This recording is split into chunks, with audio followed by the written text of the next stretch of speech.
Welcome everybody to Living Consciously TV, coming to you live from our Denver, Colorado studios. As you can see, the Rocky Mountains right behind me. I just have to put that up because it's so beautiful, and this is the most livable city in the United States of America these days. Everybody's coming here. Wow.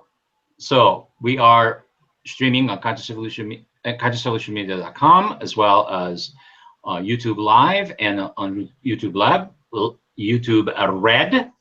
So we welcome you all, and our theme for this evening is relationship rule, and I second that. And we're gonna have so much fun you won't believe it. And our guest this evening, let me introduce her. Her name is Charmaine Augustine. Welcome to the show. Thank you. It's great to be here once again. My pleasure. She is a returning guest, so it's great to have you. And where are you joining us from? I forgot to ask you. I am in Atlanta, Georgia. Atlanta, Georgia. Fantastic. Yes, outside of Atlanta, but yes. Yeah, last time I was there was the Olympics. Fantastic city. Wow. So I just aged myself. So let me introduce you to the rest of the cast. We have Linda Dyer. The one that's laughing right now is Linda Dyer from that beautiful place where the kangaroos never stop roaming, and that would be Australia. Welcome to the show. That would be Australia, and thank you very much indeed. And we have a new cast with us, and I want to especially warmly welcome her. And her name is Glenda-Lee Hoffman, and she loves to work with the brain, and we need somebody that knows the brain, because I sure don't. So she's joining us from that beautiful place, that California place, where 20 million people are roaming around. Welcome to the show. Hi, Steve. Hi, Charmaine. Hi, Linda. Thank you. Good to have you. And before we start, we got to wish happy birthday to Linda. So happy birthday. Happy birthday to you. Happy birthday to you. Happy birthday, dear Linda. Happy birthday to you. Wow. It's actually, thank you very much. It's actually not my birthday in America because you're still on Tuesday. It's just because it's my birthday here, because we're already on Wednesday. Wow. Well, that's fantastic. I don't have to do this tomorrow. I've done it today. Happy birthday, Linda. Thank you, Charmaine. Yes. So this great theme of ours, relationships rule, I couldn't agree more, because the more I'm on this journey of consciousness, the more I'm finding out that all there is really relationships with ourselves and relationships with each other. What you got to say about that, Charmaine? Well, I absolutely agree. You know, when I was asked to, once again, co-host, which I love being on the show, it's always so exciting, and the things we talk about, but it really helps us to get centered. And of all the things that we could have in this world, relationships is what rules. And I really think about the relationship, first of all, that we've got to have with ourselves. And I think that's the primary one. And I think a lot of times we function from a different place because we function from other relationships outside of ourselves. And usually that's where we tend to get into some issues or more issues. Is that why, Charmaine, when people really don't know who they are, that they have these masks on and they lying left and right to themselves and to everybody else? Absolutely. I mean, and isn't that gets us into tons of trouble? We talked about that on the last show. We talked about those masks, but yeah, I think when we don't know ourselves, it is difficult to get to know someone else. I think we can only know someone else to the extent to which we know ourselves. If you know. Yeah, but isn't that because of our socialization? So if we're quite often unaware of all of that, though, because we're so, as a child, sometimes growing up, we become, or we may become, things are changing, of course, other focused.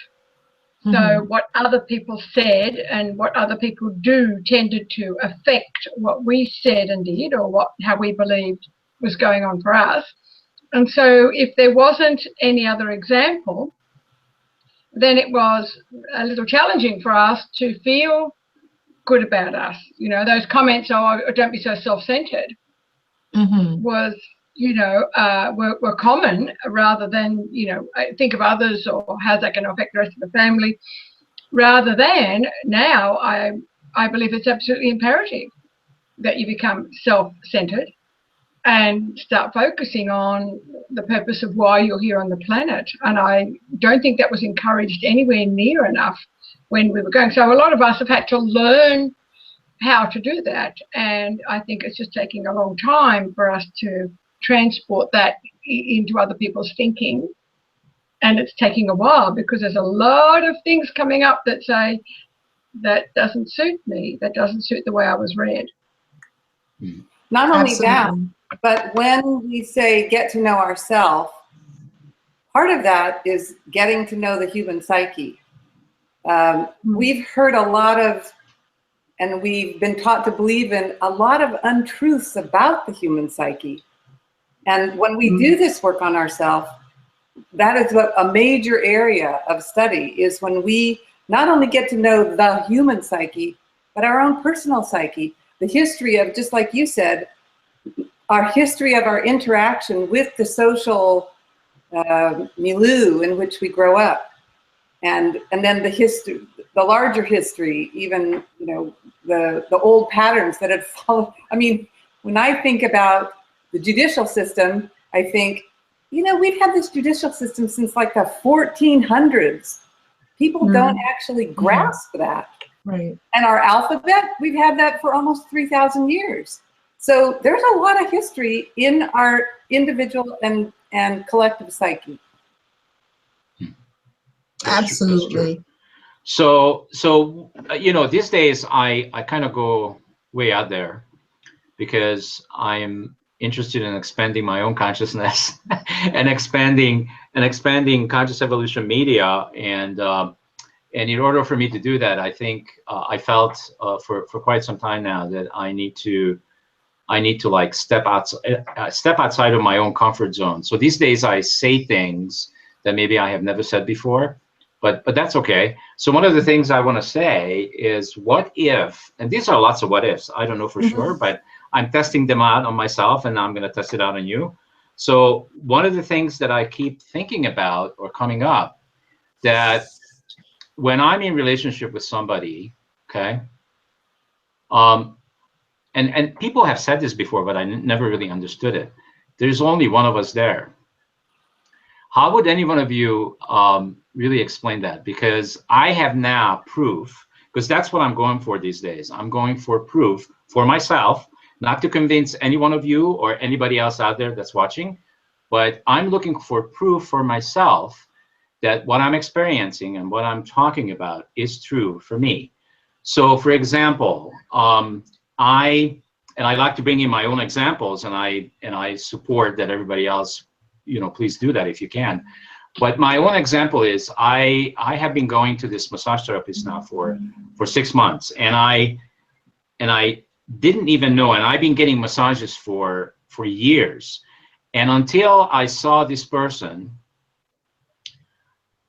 I didn't realize that massage, if it's done correctly with the right person, it can connect me to who I really am. Isn't that amazing? This is your angelic massage therapist? Pardon me? This is your angelic massage therapist? You could say that. And guess what? All my life, I've been seeing, you know, just women, because I was not comfortable with a guy massaging me. So all of a sudden, I just said, you know what? I've been talking about for years about being open and try new things and blah, blah, blah. But if I'm not willing to do it myself, then, you know, I'm just full of, you know what? So I said, I went to the studio and actually had a woman give me a massage. And this is nothing about women. It means nothing. But I went to a woman as I normally do. I've been doing it for years. And, you know, it was nothing special, just a massage. You know, usually they ask you where, you know, what do you want me to work on, blah, blah, blah. And nothing special. And I said, you know what? It's time for a change. So I went back to their website, and I have read every person's history where they came from, what they interested in, how they provide their service. And this guy, his name is Matt, with one T, stood out from everybody else. And there was 20-some people there, massage therapists. And he stood out. Why he stood out?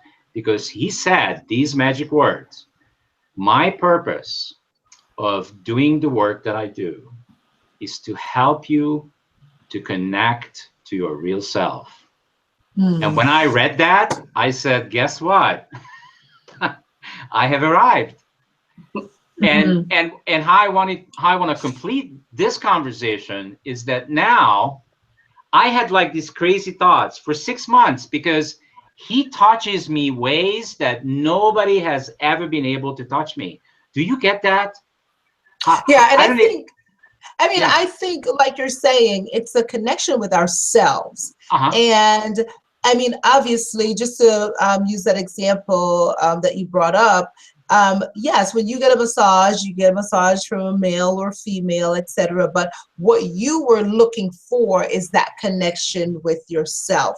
And I think, obviously, a lot of times we think of massage as just a physical thing, and I'm getting this kink moved out and all that stuff. Really, it really is about freeing ourselves. We get massages because we have stuff built up. You know, you got the shoulders getting tight, and you know the muscles getting tight, and you know everything hurting, and you're twisted out of shape. But when you do go in, if you go in with yourself, I have friends who've gone, they've done the acupuncture and the massage, every massage under the sun, and they come out of that session, sometimes weekly. You know, they come out of those sessions still feeling quite tense and very rigid and not relaxed and not free, and everything still hurts. In fact, they say it hurt more, you know, because there's not a letting go of being our authentic selves. And when it comes to relationships and having relationships outside of ourselves, the first place to begin is within ourselves, and having that connection with who we are, with our true spirit, our authentic self, and being able to create that harmony. And that happens, and I just kind of want to go a little bit, because that happens in so many different ways in creating harmony. For instance, I really can't get my day started if I don't have an hour to 2 hours of quiet time of meditation. I mean, my coffee drinking lasts for 2.5 hours. I mean, I end up taking the rest of it in my commute, but I need that. I need to be able to have that where I can see my kids off to school, and I can connect with my spirit that morning. I can connect with myself first, and then my relationships with other people, which includes my husband and my kids and my friends and my family, because I mean, within yourself is, in my opinion, the most important connection that you will have. Right. Yeah. So you're talking about being centered. You just spend this time getting centered with your intention to be with yourself. And that's exactly what I heard Steve say. I heard him say, my intention getting this massage is to get in touch with myself. And then he received that same intention from this massage therapist, and immediately it starts pinging. Right. And so you're saying it's pinging all through the massage. Yeah, but there's more. There's more. Are you ready for more? Yes. Okay, so this Steve show. Go for it. No, this is all of us' show. This is so important because it relates to what you want to talk about, your passion, relationships, rules. So here you go. I thought that I was in love with this guy, and I don't have never been in a gay relationship. I never even went there. But because of this feeling and how he touches me, I'm going like, oh my God, I am in love with this guy. And guess what? What I realized, I am in love with myself. Exactly. Yes. And you know how beautiful that is. And I had to acknowledge him, and I had to thank him. You know what? You helped me open my heart, because my heart was really closed to relationships, because I was closed. My heart was closed. Yes. It could have been specifically loving your masculinity. I mean, this is the guy Maybe this, especially when we're talking about your own psyche, maybe there were parts of your masculinity that just weren't connected, and he's helped you do that so that you could truly, thoroughly love that part of yourself. Yeah. Right. Absolutely. And I think when it comes to that connection and our relationships, it is really about enjoying each experience and expressing each experience as a gift. Because if I always say, this is one of my favorite things to say nowadays, just let me have my experience, let me just enjoy this moment, because it is in the present time. You cannot touch the same water twice. It's just virtually impossible. So if we're not looking at each experience as a gift, and then when you get a gift, it enlightens you. It lights you up inside, and then it allows you the opportunity to be able to share that with other people. And so if we're not evolving and indulging in our daily experiences and going to that sweet place and that happy place and that place that helps us to feel centered, and we are out of balance. And when we're out of balance, that's when we get angry and we get frustrated and we feel closed in and tight. I feel like we've got to love in such a special way that, number one, not just the person that we love feels free, but that ourself, and having that freedom to give the gift of love to the people around us, but first and foremost to ourselves. Yeah, because this is what I discovered. Nobody knows all the bad things about me except me. Yeah. All that bad stuff, and so I'm the only lot one of who it. can forgive and accept it. Well, And because when- we've been covering it up all of our lives, really well. Yeah. So when I forgive and accept all those places in myself, I know that kind of stuff exists in other people, and I can say, I've been there. Exactly. I know that one.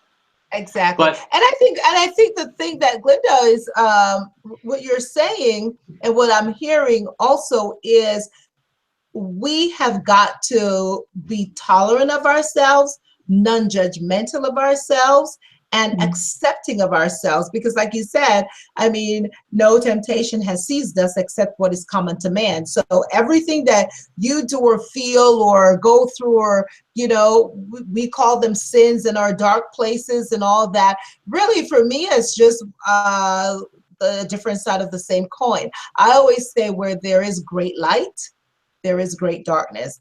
And so for us to illuminate the dark places doesn't mean that our dark places are demonic. It just means that we are putting light on it so that it no longer is our dark place, so that we can evolve from that. Yeah, and we own it so we can enlighten it. Exactly. You own it so you can, because once you illuminate those parts of us, there is nothing more than a feeling of total freedom. Yeah. Because you have. I think that's the key, that feeling of freedom. Because when Glenda said bad, it resonated with me as, well, what's bad? Because I think they're just like our idiosyncrasies that we have, that people recognize that we have and that we share. And they're things that we may like to change or not. So, however, that sense of freedom is what I got and what I get from just feeling really comfortable about who I am. And like you guys, or like you were saying, Charmaine, I get up and walk every morning. Doesn't matter where I am in the world, I walk. And even when I'm in the country teaching, I'm walking. And the first day, there's hardly anything around. And then the second day, the horses come to the fence and the kangaroos come closer and the little hare runs across the road and the dogs come to the gate. And the second day, it's like I'm in a menagerie. I've got so many animals walking with me because they feel comfortable, because I feel comfortable with myself. I feel happy to be who I am. They feel happy to be in my presence. And then I can take photos of beautiful kangaroos, send them off to Steve. that because they're literally only feet away now. The other day I was leaving a place in the country, and I swear you the animals were so close. It was like they knew I was going, and they all came. I was just mesmerized by how close and they're huge. And these things could kill you. So they're really huge, and they just sat staring at me, and I just waved goodbye to them. It was really the weirdest thing. So I think our relationship with us is our relationship with everything. It's to do with absolutely animals. It's to do with whoever we meet, whatever we have that relationship with during the day. It's not just about the human relationship. And like you're saying, I mean, it's the energy of the people, the things, the animals, everything around us. Because once we are illuminated, and once we are enlightened, and once we are free, that energy flows, and it flows towards everything and every person that you come in contact with, because everything, as we know, is energy, and definitely especially us as human beings. So I mean, like you're saying, the greatest gift really is an open heart. And if we are to think about relationship rules, I know it can seem like, oh well, rule number 1, rule number 2, rule number 3, but on this panel we're coming from a different place. It is our relationship with ourselves, our relationship with other people is what dominates our existence. And so the importance of that, we've got to tap into, because I think sometimes we look for these sets of rules, and rule number 1, rule number 2, this is how to make a relationship work. And we work so hard and try to work so hard on everything outside of us. We try to work on a marriage, or we try to work on our relationship with our children, or we're trying to work on our relationship with our, friends or coworkers, etc. And a lot of times I find that people keep spinning their wheels and going in and out of different relationships, or relationships not working because they're not connecting with the right source. They're not connected with that source energy within themselves. And so they'll read a million gazillion books and still really don't get it. Yes, Well, because plus, like you said, Charmaine, the real work is with ourselves. Yes. Once we do that work with ourselves, it turns out that the work we think we need to do with others kind of disappears. It's already done. Yeah. well, exactly. we don't. Well, everybody wants to fix the other person. That's what I learned, and I used to do that. I mean, I'm doing relationships completely differently. So I now know that the reason why somebody is in my life, including all of you, is you have a gift for me, and most people don't want to receive that gift, because people that are close to us, this is what I learned about me, they get to push our buttons, and we don't want to have nothing to do with that. It's like, don't bring that over here. But guess what? That's the gift, because we have given our power away to that thing that we don't want to re-experience, and experiencing it all the time. Right? Yep. So, absolutely. So to get the power back, we have to face that gift and receive it. And it's a good thing. And that's why they are in our lives and we're in theirs. That's true, because really the greatest gift is an open heart. Well, one of the things I discovered in working with my husband when we went through our little relationship crisis is that the only time you get to work on your buttons is when they get pushed. If they don't get pushed, you don't get to work on them. Yeah, absolutely. Right on. Absolutely. Right on. And it just, even in terms of that, is really, as we're working through, like you were saying, Glenda, as we're working through these different challenges that will come up in our relationships, whether it's with our spouses or our children or whomever, we have to really focus on maintaining that integrity within the relationship, and not having grandiose expectations, like you're supposed to do this.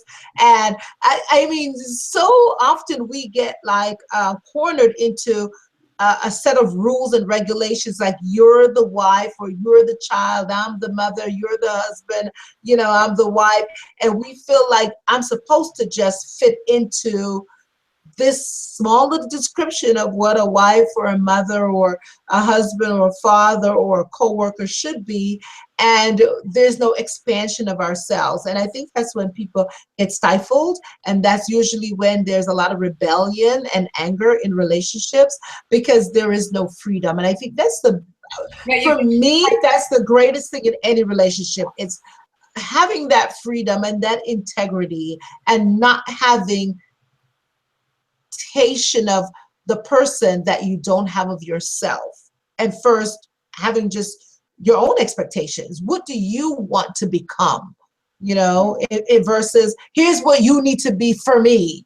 And then when they try to do that, you're like, that's not the person I like at all. You know, a lot of times we try to change people and try to give them suggestions of how we think they should be, and it's not their authentic self. So that we can accept them. So we can accept them. Exactly. If you just straighten up, everything will be fine. Yeah. I can remember years ago going through the therapy and the different lessons for myself. And one of the things I learned to say was only make statements about myself. Yes. Don't even begin to make statements about the other person, because you don't know. The only thing you can know is where you're coming from. And so if you just stick there, you'll keep your intention clear. Exactly. And those two key words, I mean, clear intention. And I've learned that, and I'm learning that I will continue to walk that path, is my intention here. You know, what do I really desire? Like, what feeds my desire in my heart? And I have found that it's not just one thing. You know, there's several things that fuel my desire and fuel my intention, and that is okay, because I'm okay with me, and I'm okay with the different parts of me, and the different parts of me that have these different needs that need to be met or felt or expressed. And I think mostly for me, I find it's more of a desire to express myself versus wanting to fill a need. And I think that expression is what keeps me excited, and I dare say exciting, you know, if you know what I mean. No, I don't. Could you expand on that? Oh, no, please. And I think you do. So let me, this is like so critical. So to help the viewers out there. So if let's say somebody is in a relationship, right? And one person pushes the other person's button, and the normal response is to either get into an argument or start yelling or run away or do whatever they do normally to not feel the discomfort. Yeah. Can you give some ideas or some coaching on what people should be doing? Because really the reason why that person is in your face is because it's about you. It's not about them. Well, so once people realize that it's about them, now what are they supposed to be doing? Go ahead, ladies, because I am.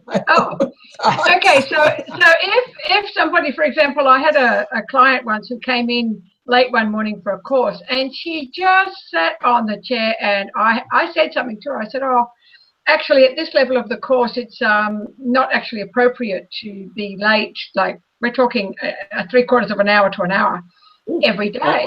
And she just went off her lolly, and I said, and then I remembered all my training, and I went, oh, this isn't about me.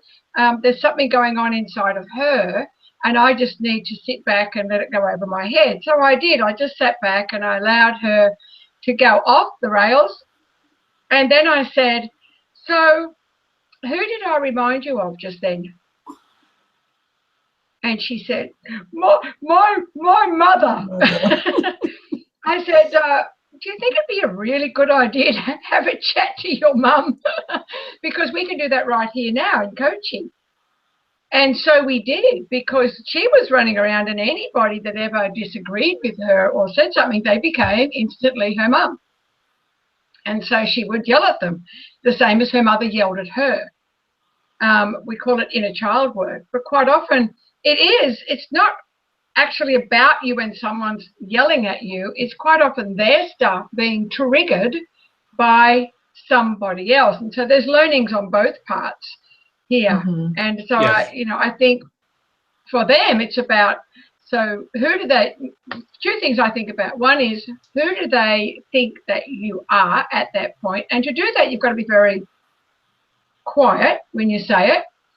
Who do they think that I am at that time? Because I'm not owning it, that I am at that time. And what age are they? And I'll tell you what, they'll answer straight away. They could be 7, they could be 4, they could be, and they'll go into a time where that child never really had enough resources to cope with what mum was dealing with. And then all of a sudden this woman told me about how the next child was born and she was prettier. Her mother treated terribly from then on. Her mother yelled at her about everything. And it was all about because one was more attractive than the other. It was a sad story. But for her to get it out of her system, the whole course just changed from that day on. And I think, Steve, you asked really when someone pushes your buttons, and we know what those are. I feel like someone doesn't really, I don't think people naturally just go around thinking, I'm going to push your button, I know what hurts you. They're just being themselves, or they're just being whoever they are in that moment. Yeah, exactly. And however someone responds or reacts to us and vice versa, is as a result of both people's pain bodies. And like Linda was saying, we all know, because of our coaching, and we study the mind and psychology and all that, we all know everything starts from the beginning of time, birth, and during infancy and childhood, and youth, and young adulthood, where people suffer traumas in their lives, whether it's losses or pain, hurt, rejection, separation, lots of feelings. We don't realize and recognize how intense, as children, little people, how intense those feelings and emotions are. Those are the things that shape us and shape how we respond or react. So when someone, quote unquote, pushes our buttons, they're not aware, it just raises that pain body within us. And not to say we're all going to erase the things that have hurt us or harmed us, or the things that we felt, weird about or whatever in our entire lives, but it is to say we ought to get to that place where we begin to illuminate those dark places. And a part of that is digging deeper, tapping into our authentic selves, and working on a sort of ritual or daily practice, or that's going to create harmony. When this comes up, or when I feel this hurt, how am I going to react now as an adult? Children, they cry, they run away, they lock their rooms, etc. But I find that as adults, we have lots of doors and lots of walls and lots of rooms that we go into, and we sit there and we have epidemics of depression and people not being able to keep a job, or hold down a family, or they can't get out of bed, just different things like that, because they carry that pain body and refuse to illuminate those dark places. And creating something, obviously, with coaching and support groups and relationships and people that you could talk to kind of get to that place. But people don't, not everybody knows. Go ahead, Glenda. Well, one of the things that I discovered is that none of us developed our pain body by ourselves. Exactly. Our pain body is a social body. Most of the pain we feel occurred during social experiences, whether it was with our parents or our siblings or our peers or our husband or our children. So it doesn't, we cannot go all the way in reducing our pain body by ourselves. Right. At least for me, I discovered that I had to engage socially with others in a therapeutic way, or sometimes even in just a friendship way, in order to fully facilitate that healing process, because I didn't get that pain by myself. And I needed to involve others in order to fulfill, well, the place I want to jump to is the brain, because in the brain, many relationships have all kinds of different connections. And if you don't hit every single one of those connections, that pain body is still going to be triggered. So I found that it worked best for me if I tried several different kinds of social situations, like therapy, like talking to my friends, like getting a massage. They were all involved. Right. And I think that picture behind you, Glenda, is perfect for this. You've got a picture of the neurons and the dendrites, and they're examples of connection. Our pain. Our connections, you know, and all the things that we took on externally, just like that woman took on all that stuff from her mother and had it eating inside of her, and it took, you know, this one experience for her to just bombard it out. That was all in those neural networks. And, you know, the filters that we have. And I think if we're talking about people out there getting this, one of the things that we were given right at the very beginning was to look in the mirror and ask ourselves, what is there that we love about who we are? And what is there that we wanted to change? And that was very teary for a lot of people, because our list of what we wanted to change was huge. I quite often say to people, I got a toilet roll. I kept writing. But one of the things that we like about ourselves, we could write maybe one or two things. It was really scary, you know, especially being brought up from the old English tradition. My dad was from England, and a lot of Australia has English tradition in it. So we were as outspoken, etc. So one of the things that for us in all this personal development was to stand in front of the mirror and say, about me. You know, what would I do for me that would make me feel better about me? And to learn to love who we are. What I buy from me today is what I say today, and I teach other people to say. And because you're selling yourself, you're selling how you feel about yourself to everyone you meet that day. So standing in front of the mirror and saying, what I buy from me today, you know, am I presenting myself in a way that people are going to embrace me? Are they going to, they may not even have to connect with you, but you send out a nice energy enough for them to put a smile on their face, you know, or whatever it is. So, and the more you do that, and at the first time I had to do that, there was tears, there was adversity. Now it's a must. Before I leave the house, would I buy from me today? Would I buy my ideas? Would I buy my energy? If I wouldn't, what is there that I could change? That, and it might be that I need to let go of something that happened last night, or I need to put on a different outfit, whatever. But usually it's within. Can I smile? Can I, And then I take that energy out the door, and that's how my relationships are formed that day, from that space, not from all the spaces of why I don't like me.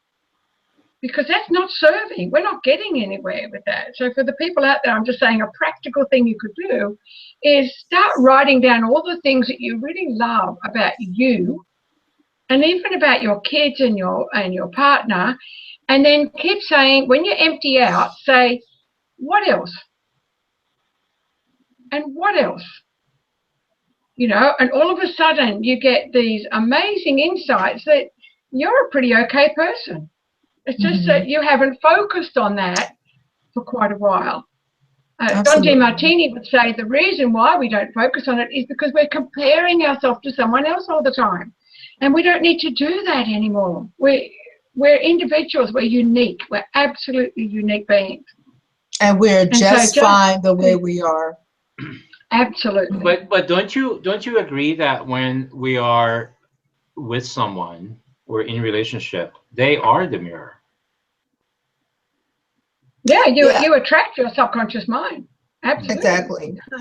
And then remember at the beginning of the show we were talking about, I think we brought up, or I don't know who brought it up, maybe it was me or Charmaine. We're talking about how we put on our masks and how we lie to ourselves and to each other, and to other people. So I'm wondering that maybe one of the solutions, not the only one, obviously, because you brought up some great practices and ideas, but how about telling the truth? Right. Well, I mean, we talked about that. What a concept! No. We did talk about that. I mean, authentic, being our true selves. And I know we had talked about that, Glenda, when we talked about just illuminating the dark places without judgment of ourselves and of other people.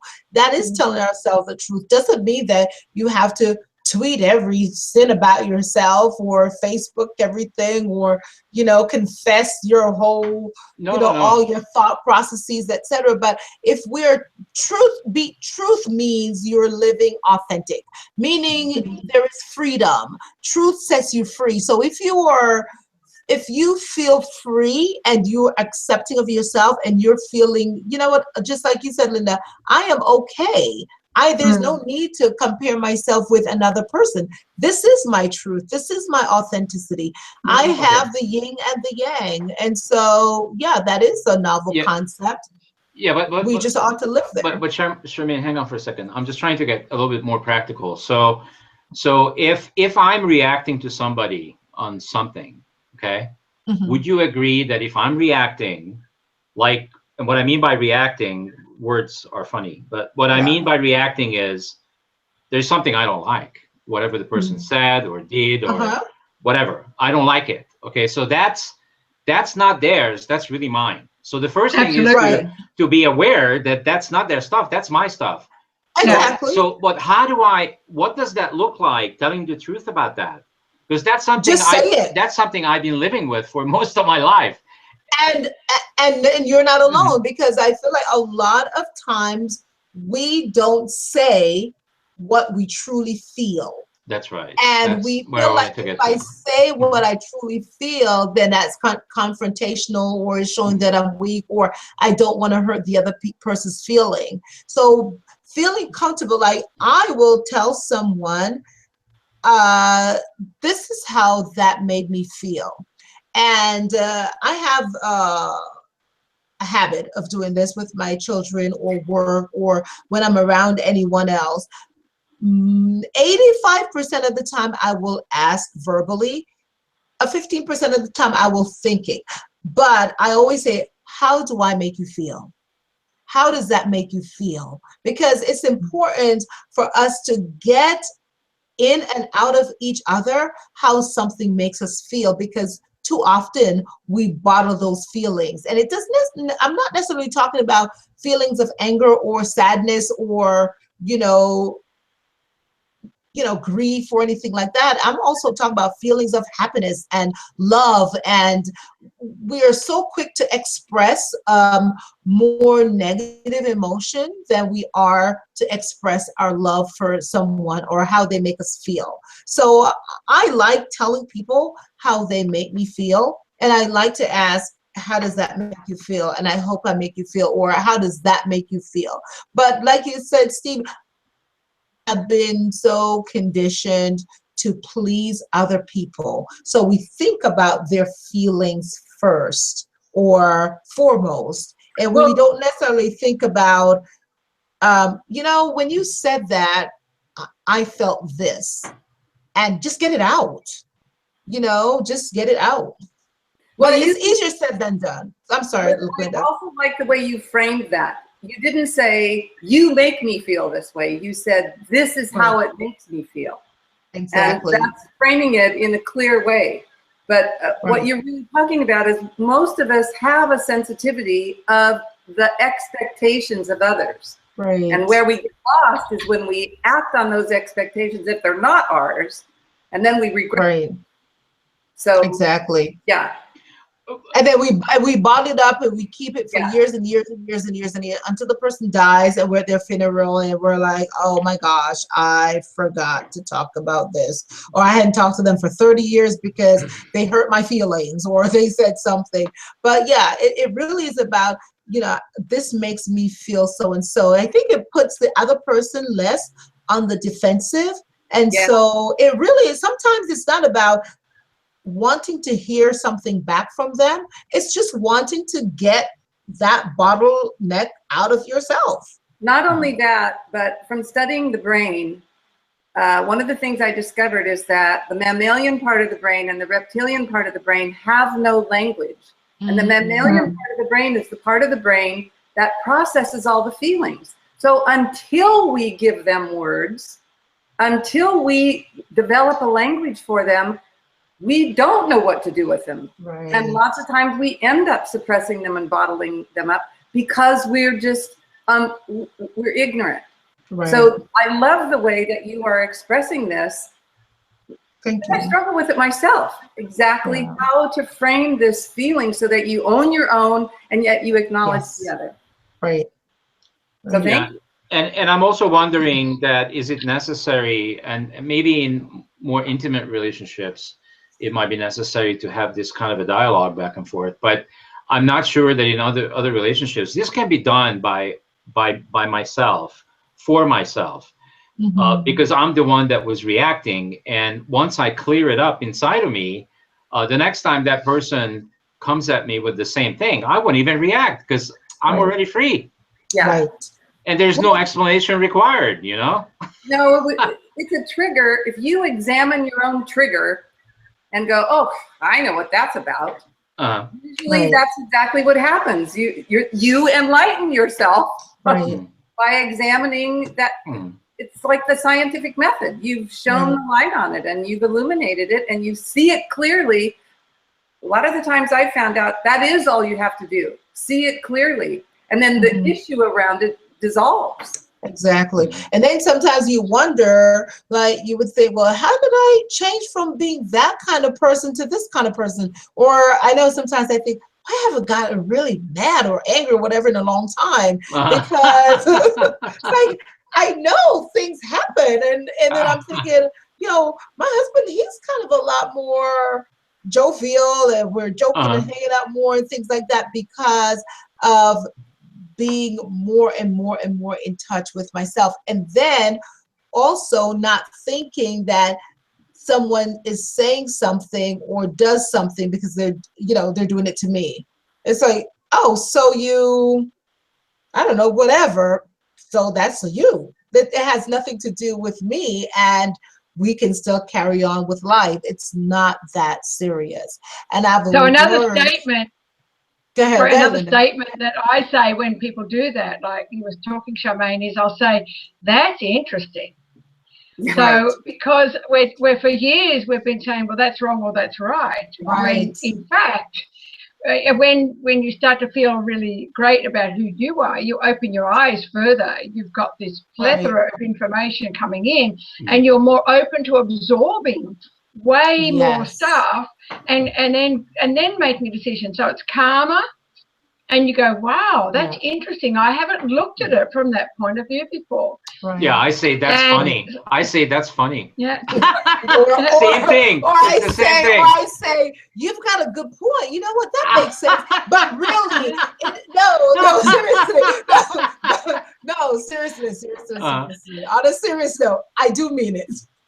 Because, you know, I used to, you know how sometimes when you're having a conversation with your spouse or someone, and I've seen it and I've been there and I've been the recipient on the other end when I know, like, I'm talking and I can see it on his face and I can just hear him ready to, you know, butt in or whatever. And it's like, you're just thinking about your answer. You're really not listening. So I have actually learned the art of truly listening with my heart. And I thought about it, I prayed about it, I surrendered it, I illuminated it, and it's like, just listen. you know, this is the 5 minutes or the 2 minutes or the 7 minutes you have with this person. Enjoy the experience. Listen, because if I listen with an open heart, you know, I won't hear anything else other than someone just expressing themselves. And that's okay. And it really just, sometimes it's like, the gift the more I listen, the less I have to talk. It's a gift of non-judgment. Absolutely. John And that Canary truly used is to a say, gift. John would say, we hear with our ears and we listen with our emotions. I love that. Mm-hmm. Absolutely. Wow. Steve, you're up. Huh? Uh-huh. Well, okay, so here, I'll give it to you. So at the beginning of the show, you told me, well, this is your show, and blah blah blah. So I'm going over here. Oh, hold on. I know. I found something. Because the way I live my life these days is I look for discomfort. Okay, and so when you said that, but this is your show, blah blah blah, and I went, okay, I'm feeling discomfort in my stomach about this, and I resolved it within myself within seconds, and I didn't even have. The only reason I'm bringing this up, because I think it may help the viewers to maybe get something about it, maybe not. I don't know. Doesn't matter. But I resolved it while the show was going on, and I basically said, well, maybe she's got a point. I need to give you more time. I need to give the other ladies more time, because I do love to do all this talking, because this is my passion. So it actually just kind of slowed me down a little bit, and I said, okay, let's just take a big breath, beautiful breath, and just let go. And I let go. You know. Thank you, Steve. We're learning. We're even doing our own therapy. And if this happened like years ago, it wouldn't have turned out this way. So that means that I'll be a co-host again.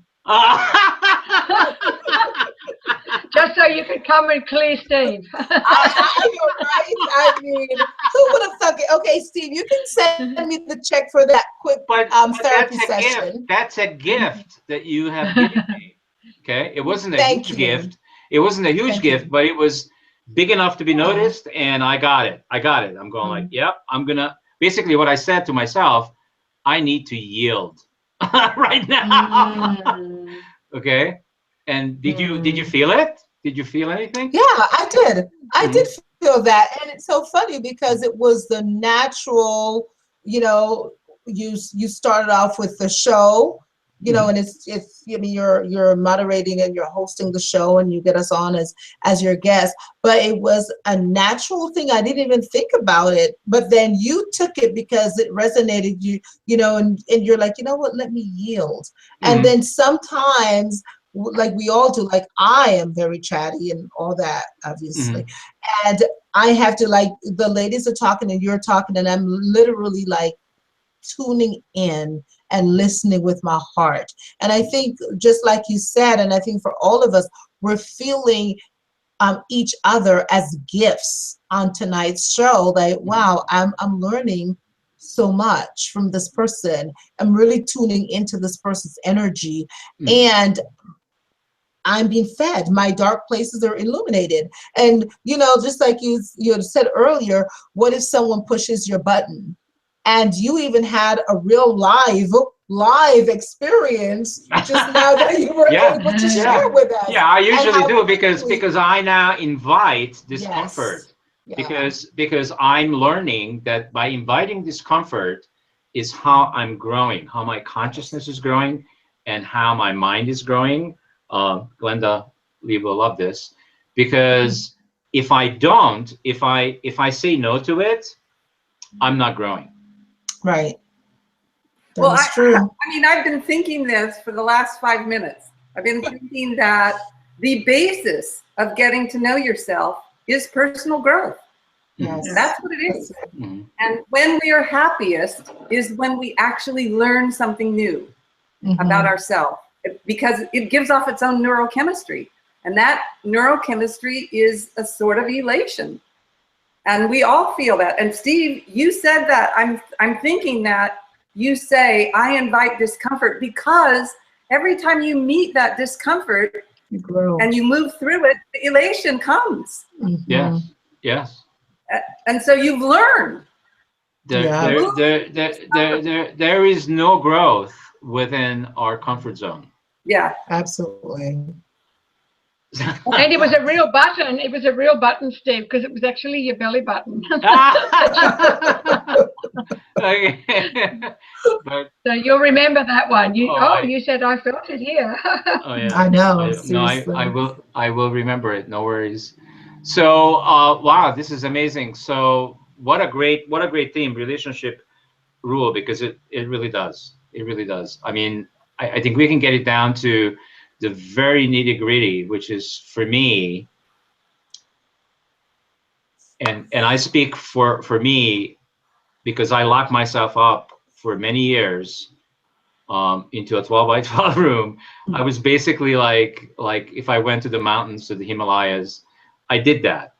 And I learned that was great to learn about me, but it has its limits. I learned a lot about me that way, who I am. But the real opportunity is when we take it out into the world and connect with other people, because they will show us what we need to know. Absolutely. And I mean, that right there on the head, when we take it out to other people, they will show us. So in turn, when we think that we have so much to give to a relationship, when we become more open, we realize it's the relationships around us that truly feeds us. Though the connection that we have with another human being can help us to become our best selves and flourish that relationship within our own selves. Yeah. On levels, I mean, I'm a new grandmother. I have congratulations. Oh, me too. I'm a new grandfather. I have a 2-year-old. Congratulations. I have a 2-year-old granddaughter and a 9-month-old grandson. Oh. And I'll tell you, being a grandmother, everybody said before I was a grandmother, oh, you're going to love it.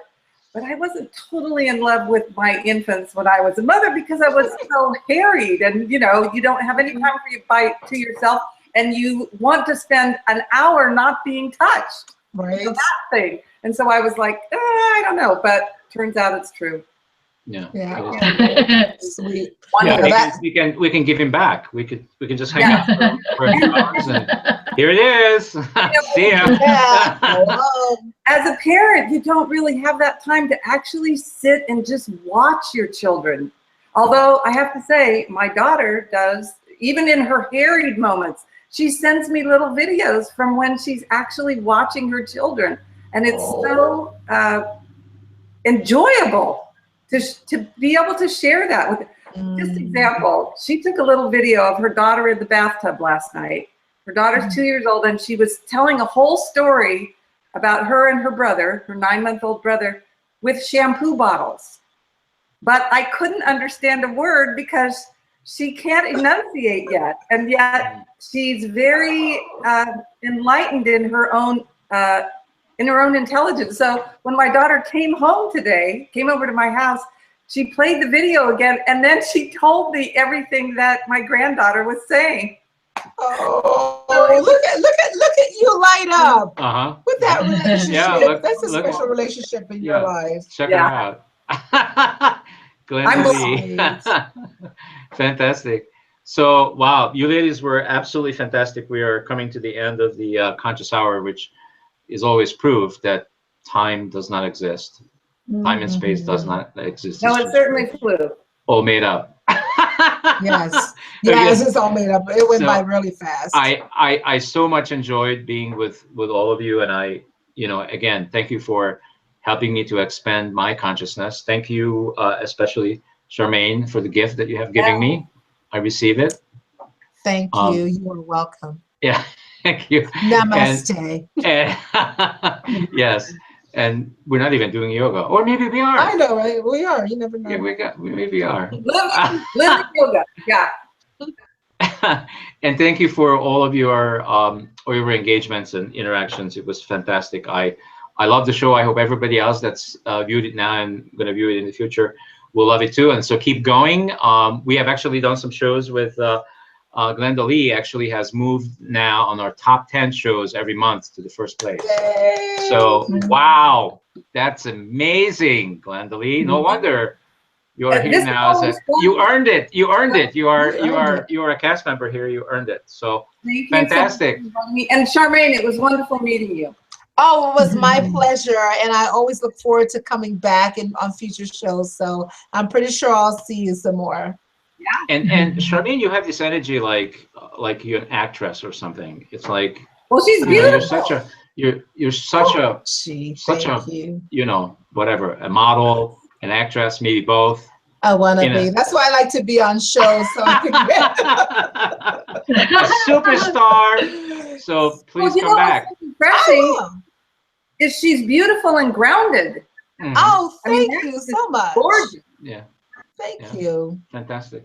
So thank you again. So everybody, please just go to consciousolutionmedia.com, go to our YouTube channel. Keep watching these shows. The more you watch them every month, the more they get to the top 10. When they get to the top 10, who knows what happens? It may end up on public television, might end up in cable television, or whoever else gonna pick us up. So thank you so much. Huh? Send it on your Facebook page. Yes, yes. Yeah, it will be on Facebook as well. But everything. You guys can put it on wherever you would like to put it. So thank you very much. Love you all. It's been fantastic. You're welcome. Bye, everyone. Thank you. Good night. See you guys soon. Thank you. Bye. Thank you.